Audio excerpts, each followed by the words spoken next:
Alright team, welcome to another episode of the Exceptional Leadership Podcast. As always, I'm your host Matt Hamilton, delighted to have your company with me once again for a discussion on the topic of should you stay or should you go. And this is one of those ones that just automatically, everybody has had to grapple with this at some point, and it is actually a very, very difficult decision to make sometimes with a lot of variables to weigh up. Maybe in your organization you feel that the prospects of promotion are a little sparse at the moment, and that's making you consider perhaps the need to jump ship. Maybe you've got a personal conflict with a person in the workplace which makes your day-to-day existence quite uncomfortable. Or maybe it's even more serious than that. Maybe the organization and its values simply don't align with yours any longer. And if that is the case, it is symbolic of a much deeper problem that needs to be dealt with. Whatever the situation you find yourself in, I am looking to help you come to a resolution on that today. And as we always do, we're going to help us come to that point by examining some recent history. And we're going to have a look at an individual called Rose Masario. She is the ex-CEO of a large company called Patagonia, and she found herself in a similar situation. Let's examine that example. Here we go. Rose Masario had always believed in the power of business to drive change, and for years she had been at the helm of one of the most iconic companies in the world, Patagonia.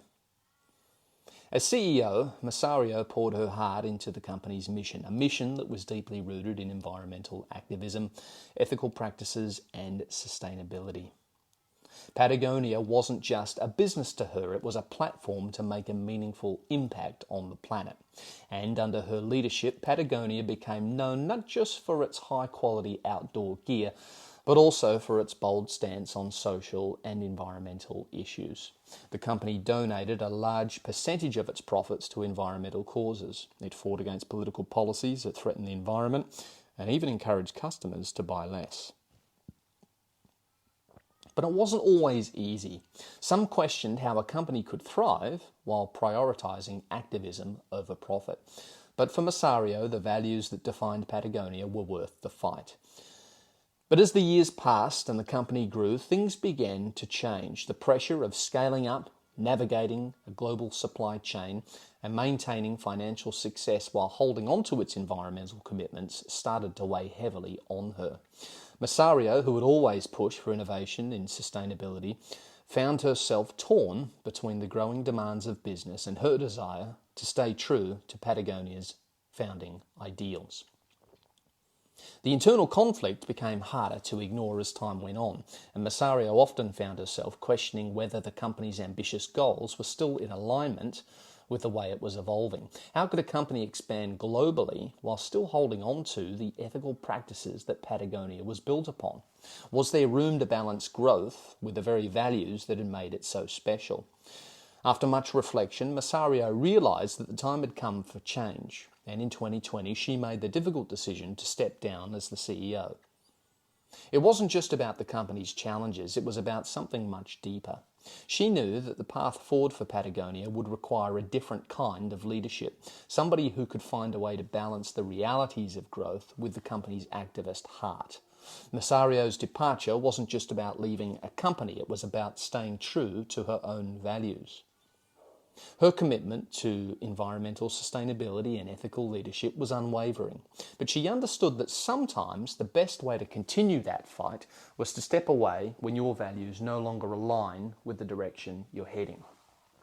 In stepping down, Masario did what many in the business world would rarely do. She chose integrity over convenience, and while it was a difficult choice, it was one that reaffirmed her lifelong commitment to environmental causes, no matter where the future took her.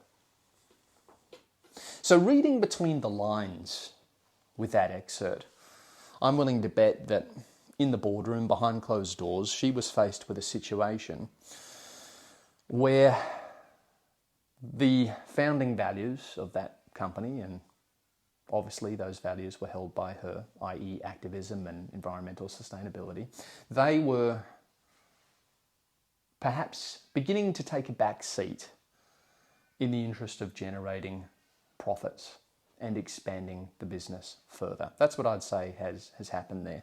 And Rose has looked at that and gone, look, not for me, not what I got into this for. I'm going to step away.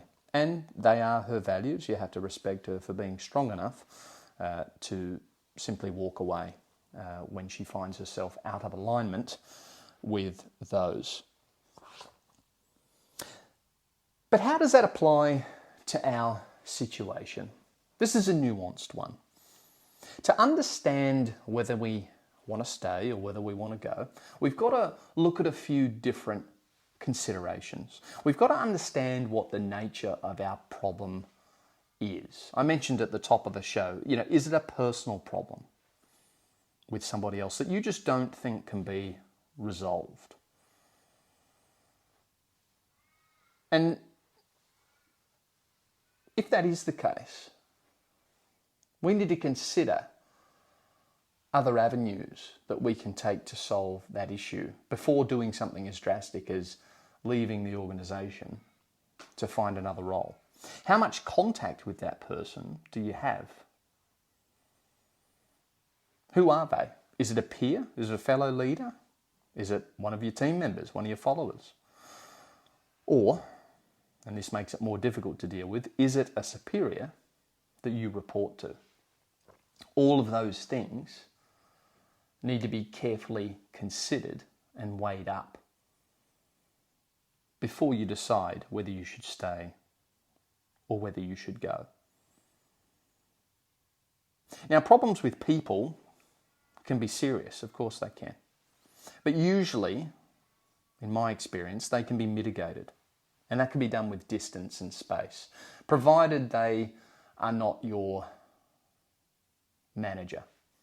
If that is the case and you've got someone who is really difficult to deal with and they're giving you a hard time, if you report to them, the situation is definitely a lot more dire. And perhaps that could be a reason, if you don't see any way to resolve that and it's affecting your health, perhaps that is a reason to consider other career options. But if it's someone who is a peer or a follower, perhaps, we can take a different approach. If it's a follower, someone in your team, it is advisable. In fact, it's not just advisable, it is a part of your role to have that conversation with them and explain to them how their behaviour is damaging. And the reason I say that is because you might find that if it's damaging to you, it's quite possibly damaging to others. So you need to make that determination. Is the impact, the negative impact of this person's behaviour and the interactions with me, is it just isolated to me? As a leader, are they just difficult towards me, or are they difficult towards the team as a whole? And most likely, this will be an inherent part of their behaviour and personality, and it is likely that they are going to be behaving like this towards other team members and other people. And if that is the case as their leader, you need to step up and you need to have that difficult conversation with them to see if you can resolve it. Now, if you've done all of those things, then there are other actions that you can take. And I'm going to suggest that they are not leaving the business. We need to go down a HR route if we can't get a result through conversation, if that person is a follower. If they're a peer, well, this is probably actually the easiest thing to deal with, because you can create some distance between you and a peer. You're not obligated to lead or manage a peer. They are just someone on your level that you interact with. Now, obviously, levels of interaction vary, but generally I'd say this is the easiest of these three scenarios to deal with, because you can usually create distance and space with a peer. But maybe it's something more serious than all of those things. Maybe the culture and the values of the organisation are the real cause for your concern. Maybe those values and the culture are not in alignment with your own.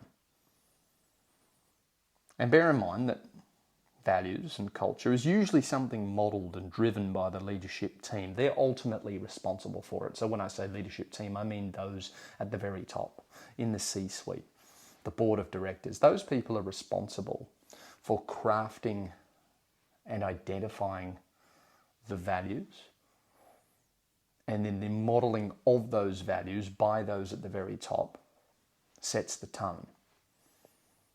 And then when everybody gets on board with that initiative and pulls in the same direction, you have the creation of a culture.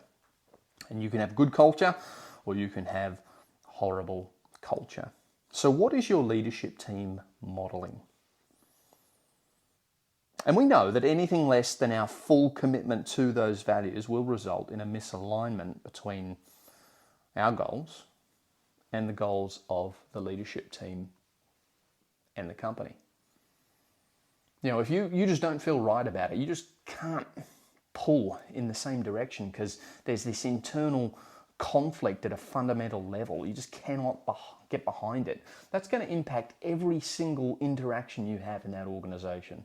It's going to impact your ability to drive your team towards those goals. The excerpt that we read really illustrated that beautifully. We need to consider that. Now, I'd say that if the issue is that you're uncomfortable with the culture of your organisation, it'll be a real uphill battle to change that, depending on, well, actually, it'll be uphill no matter what position you hold, but it's easier if you're the top dog, so to speak, because you play a real hand in crafting and determining what you want the values of that organisation to be. You can drive change at a really high level, and although it will be difficult because culture's a real tricky thing to change, takes a lot of time, you can still do it because you are essentially setting the yardstick. You're setting the goals for the company. And then your task is getting everybody underneath you to pull in the same direction and buy into those values and that culture. But if you're down in middle management, like many of us are, or lower, maybe you're a team leader just starting out your journey, you obviously have a much more limited impact with respect to setting values and driving culture. You can certainly model your own values and create a great culture in your immediate team, and I'm sure that will have positive impacts on those around you. But because you're not at the top, because you perhaps, let's hypothetically say, you don't have the support of your senior management team in a sense that they're not exhibiting really good values, they're not driving a really good culture, in fact maybe they're quite neglectful, it might feel like you're kind of fighting an uphill battle and are really unable to get or affect any meaningful change at your level despite your best efforts. Worse still, when we are unable to align ourselves with those values and those actions that are being required of us. Excuse me. When we're unable to reconcile with those values and get behind that culture that we're being asked to, we have two choices. We can refuse to do so and move on, or if we choose to stay, we will be acting in a way that is not aligned with our core values as a person. And make no mistake that if you do that, that will subconsciously disturb you on a really deep level. It's crucial that as leaders, we are acting in alignment with our values. It's crucial as people that we go through life being true to our values. And if we fail to do so, it will eat away at us subconsciously. The brain's a really powerful thing. there's a price to pay if you're living out of alignment with who you are as a person. If you insist on pretending to be something that you're not, it will reveal itself one way or another, and there will be a price to pay. So the cost, I would say, of sticking around and being someone you're not and modeling values that you don't actually hold or subscribe to is really significant. So you need to consider, am I willing to do that? In the context of where you are in the organisation. If you're at the top of the tree, as I said, you're in a much different position. You can affect change. You can lead from the front. You can plant those seeds. You can develop culture. You can get everybody to pull in behind you and work together. But if you're down at the lower rungs of management, it is a much different prospect. You're likely going to have to toe the line, so to speak. And you are subject to the whims of others with respect to the setting of culture and the determination of values that you are expected to follow. So you're dependent on others. And if their values don't align with yours, then that is a situation where I would suggest you may want to consider moving on, because the price that you will be required to pay, as I said, for acting in a way that is not in alignment with who you are as a person at a core fundamental level, it's not worth it. And again, I think our excerpt illustrated that really beautifully. You need to know when to pull the pin. Now, to reiterate, if it's a people issue, yeah, it's problematic, but you can probably resolve that with a bit of maturity and a bit of diplomacy.